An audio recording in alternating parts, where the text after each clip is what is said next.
जीव द्रव्य है ना, ये प्रमाण, प्रमाण का जीव द्रव्य।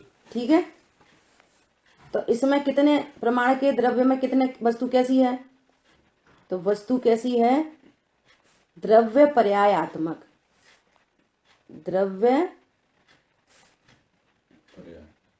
पर्यायात्मक है ना वस्तु। अब देखो, अब नीचे लगाओ यहाँ पे द्रव्य क्षेत्र काल भाव। ठीक है, अब द्रव्य स्वभाव से देखेंगे द्रव्य कोई, इस प्रमाण की जो पूरी वस्तु है, पूरी वस्तु है जो प्रमाण की, इसको उत्पाद व द्रव्य वाली कहो या द्रव्य गुण पर्याय वाली कहो, अपन चर्चा कर रहे हैं द्रव्य क्षेत्र काल भाव से, है ना। तो जो इस प्रमाण के द्रव्य में तो तीन द्रव्य दिख रहे हैं, द्रव्य द्रव्य द्रव्य, तीन द्रव्य दिख रहे हैं। अब समझना, ये जो प्रमाण का द्रव्य है इसके दो अंश हैं, द्रव्य स्वभाव और पर्याय स्वभाव। अब इस वस्तु को द्रव्य स्वभाव से देखेंगे तो द्रव्य कैसा है, सामान्य, और पर्याय स्वभाव से देखेंगे तो ये है विशेष, और प्रमाण से देखेंगे तो कैसा है, सामान्य विशेषात्मक।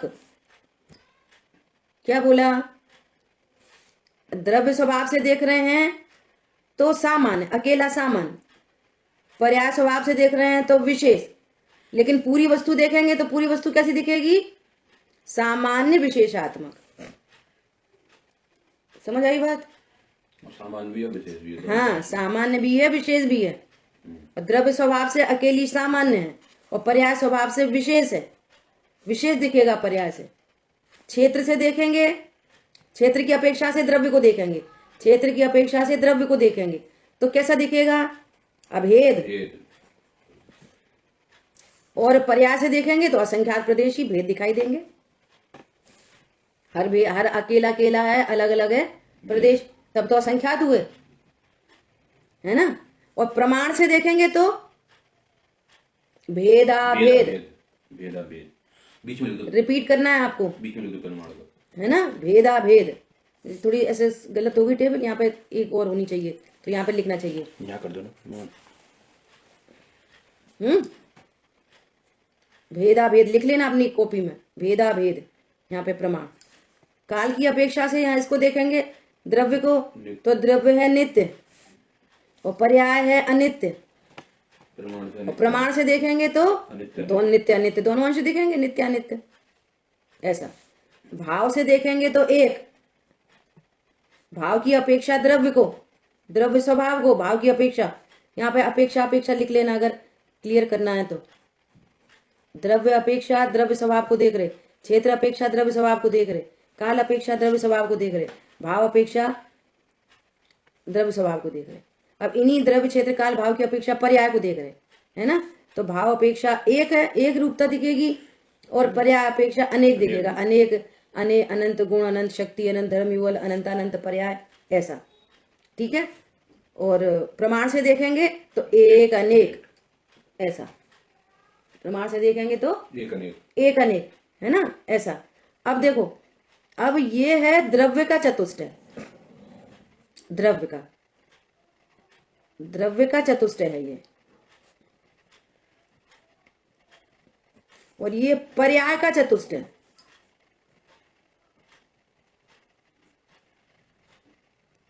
समझ में आ रही है। और प्रमाण का चतुष्टय सामान्य विशेष अभेद भेद नित्य अनित्य एक अनेक। ऐसी प्रमाण से वस्तु देखेंगे ऐसी दिखेगी, द्रव्य से देखेंगे ऐसी दिखेगी।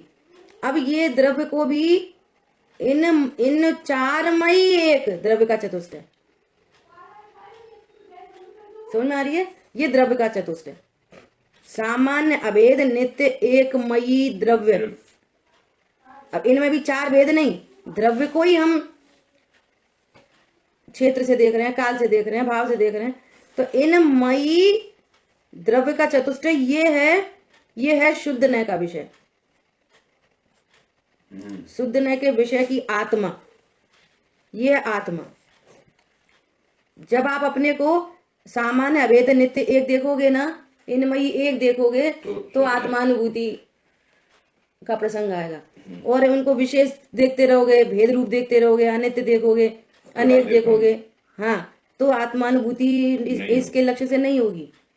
और ये वस्तु में ये प्रति समय विद्यमान है पूरा अष्टक। ये 8 है, 1 2 3 4 5 6 7 8। अब सामान्य भी हमारा कैसा है?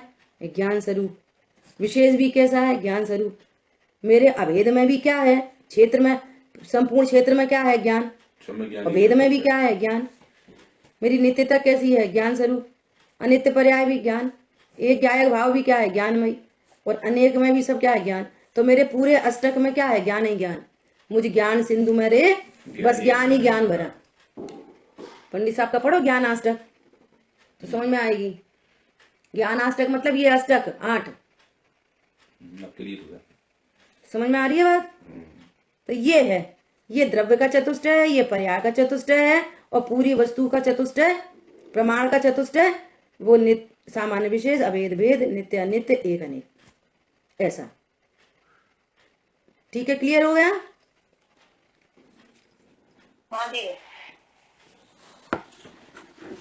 ठीक है, तो इस तरह से अपने को द्रव्य क्षेत्र काल भाव से वस्तु समझनी चाहिए। इसमें भी हाँ बोलिए।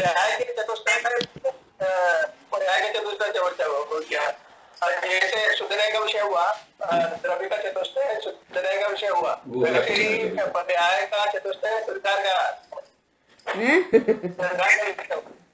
हाँ, मतलब वस्तु द्रव्य पर्याय स्वरूप है। तो अपने को क्या करना है कि विशेष भेद अनित्य एक को गौड़ करना है, और इस चतुष्टय को स्वीकृति करके इस मई में हूं ऐसा अभेद आत्मा की के लक्ष्य से अनुभूति होती है। ये वाली बात हो गई। अब पर सन्मुक्ता का काल होएगा, अनुभूति में साधक दशा में हर समय निर्विकल अनुभूति नहीं रहती, तो पर्याय का ज्ञान होएगा। तो अब वो पर्याय को किससे जानेगा? कि व्यवहार न से जानेगा।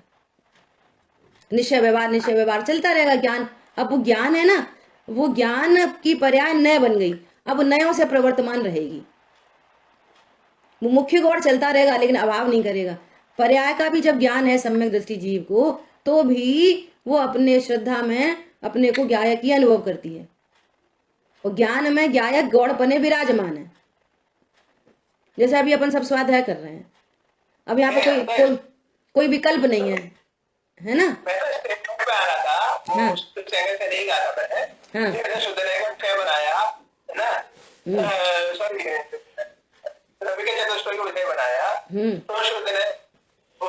अनुभूति हुई, और जो मिथ्या दृष्टि जीव है वो पर्याय के चतुष्टय में रमता है। हाँ, मिथ्या दृष्टि जीव तो हाँ, इसमें थोड़ा सुधार चाहिए। इसमें थोड़ा सुधार क्या चाहिए कि मिथ्या दृष्टि जीव तो प्रमाण को ही नहीं जानता। मिथ्या दृष्टि जीव तो यहाँ पे कोई त्रिकाली ध्रुव भगवान आत्मा ये जानता ही नहीं है। उसको तो पर्याय का एकांत है, एकांत है वो, उसको वो जानता ही नहीं है यहाँ कोई द्रव्य। यहाँ तो प्रमाण से, हाँ, इसलिए पर्याय का एकांत संसार का कारण है। पर्याय का ज्ञान संसार का कारण नहीं है, ऐसा। हाँ हाँ, अन्य मिथ्या दृष्टि जीव जो हैं उनको पर्याय का ज्ञान थोड़ी है अभी। हाँ, समझ रहे हैं बात? हाँ, वो पर्याय का एकांत है। उसको मिथ्या दृष्टि को तो अन्य बुद्धिगल द्रव्य की पर्याय से एकत्व है, वो तो उसको जान रहा है, आत्मा की पर्याय को कहाँ जान पाता है? नहीं, लेकिन तो पर्याय में ही है। बराबर है। देखो पॉइंट समझो, दोनों बातें समझो, शांतनु की भी और इनकी भी। देखो वो जैसे असमान जाति द्रव्य पर्याय है, तो ये पर्याय ही है ना। अब तो वो तो एकांत रूप से शरीर समझ रहा है, यहाँ पे जीव को पता ही नहीं, एक बात। दूसरी बात, जीव के भी भेद देखो, तो आश्रव तत्व को जान रहा है, जिसको अपन आश्रव तत्व कह रहे हैं। तो अकेले क्रोध, दया, दान, पूजा पाठ, इन परिणामों से परिचय है, तो इतना ही समझ रहा है। मतलब तत्वार्थ सिद्धानम सम्यक दर्शनम है ना, तो अर्थ ले लिया पुद्गल का, शरीर का, और तत्व ले लिया आश्रव का। मैं हूं तो शरीर और क्रोध करता हूं, तो कोई का द्रव्य ले लिया, कोई की पर्याय ले ली, कोई का पर्याय, कोई की दूसरे की पर्याय। और शरीर भी कोई एक द्रव्य थोड़ी है, वो भी अनंत पुद्गल परमाणु की स्कंद रूप पर्याय है। एक पर्याय को द्रव्य समझ रहा, दूसरी पर्याय को उसका स्वभाव समझ रहा, तो वहां तो सब खिचड़ी है। समझ में आ रही है? इसलिए उसको पर्याय का लक्ष्य कहते हैं। बस उतना ही अपने को अनुभव करता है।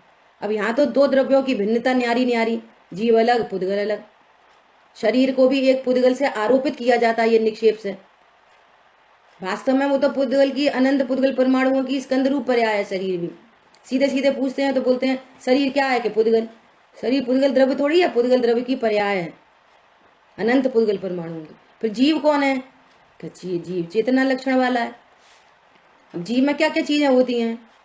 तो जीव में द्रव्य गुण पर्याय होते हैं। द्रव्य गुण पर्याय का क्या स्वरूप है कि द्रव्य सदा है, गुण सदा है, तो उसको द्रव्य कहते हैं। और पर्याय का स्वरूप कैसा है कि वो उत्पादव्य रूप है। उसी द्रव्य गुण पर्याय को उत्पादव्य द्रव्युक्तम सत से देख सकते हैं। लेकिन सत्ता जो वस्तु है वो द्रव्य पर्यायात्मक है,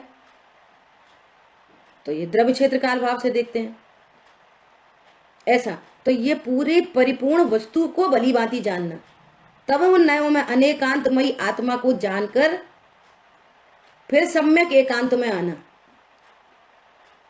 ये अनेकांत में अनेकांत से वस्तु स्वरूप की प्राप्ति होती है।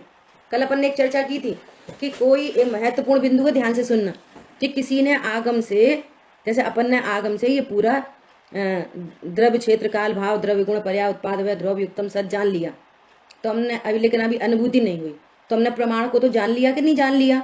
अब मुख्य गुण करना बचा बस अकेला। पर्याय को गौण करेंगे, द्रव्य को मुख्य करेंगे, तो आत्मानुभूति हो जाएगी, तब शुद्धने से प्राप्ति हो जाएगी। लेकिन अभी प्रमाण तो है ना हमको, हम पूरी वस्तु को जानते हैं द्रव्य गुण पर्याय, हमें कोई एकांत नहीं है, हम द्रव्य पर्याय दोनों को जानते हैं। द्रव्य स्वभाव पर्याय स्वभावमयी वस्तु है। तो कह रहे नहीं, जब शुद्ध ने से आत्मानुभूति प्रकट होगी तब पर्याय में प्रमाण ज्ञान का जन्म होगा। अनुभूति के बिना प्रमाण ज्ञान का भी जन्म नहीं होता। अभी जो हमारे पास प्रमाण और नय हैं वो आगम से जाने हुए प्रमाण नय है। आई बात समझ में? इनको सविकल्प प्रमाण और सविकल्प नय कहते हैं। भली भांति आगम से वस्तु को भली भांति जानना है ना, तो वो है आगम से जाना हुआ सविकल्प नय और सविकल्प प्रमाण। अब ये जीव ऐसे जानने वाले जीव का मोह मंद होता जा रहा है। ये जान रहा है हाँ मैं द्रव्य पर्याय स्वरूप हूँ, सचमुच में द्रव्य सदा रहता है, पर्याय बदलती रहती है। अभी वो अन्य असमान जाति द्रव्य पर्याय कर्म और पत्नी बच्चों को नहीं देख रहा, अपनी पर्याय का ही अपने स्वरूप का ही निर्णय कर रहा है, अपने द्रव्य गुण पर्याय का। फिर निर्विकल्प अनुभूति होती है और तब प्रमाण ज्ञान का जन्म होता है। द्रव्य स्वभाव का लक्ष्य और अतीन्द्रिय आनंद का वेदन, तो द्रव्य पर्याय वहां परिपूर्ण वस्तु की स्थापना होती है उसके ज्ञान में, तो उसको बोलते हैं निर्विकल्प नय और निर्विकल्प प्रमाण। तब असली प्रमाण का जन्म होता है। हमारी बात समझ में? तो अभी हमारे पास कुछ नहीं है कि नहीं, अभी हमारे पास आगम का प्रमाण ज्ञान है। और आगम चूंकि सर्वज्ञ भगवान की दिव्य ध्वनि से आया है तो आगम सत्य है और हमारा ज्ञान उसके अनुसार निर्णय कर रहा है, तो हमारा ज्ञान भी सत्य है। क्या बोला? अब उस पर जब सम्यक दर्शन की सील लगेगी तो सम्यक नाम पाएगा, सच्चा ज्ञान सम्यक नाम पाएगा।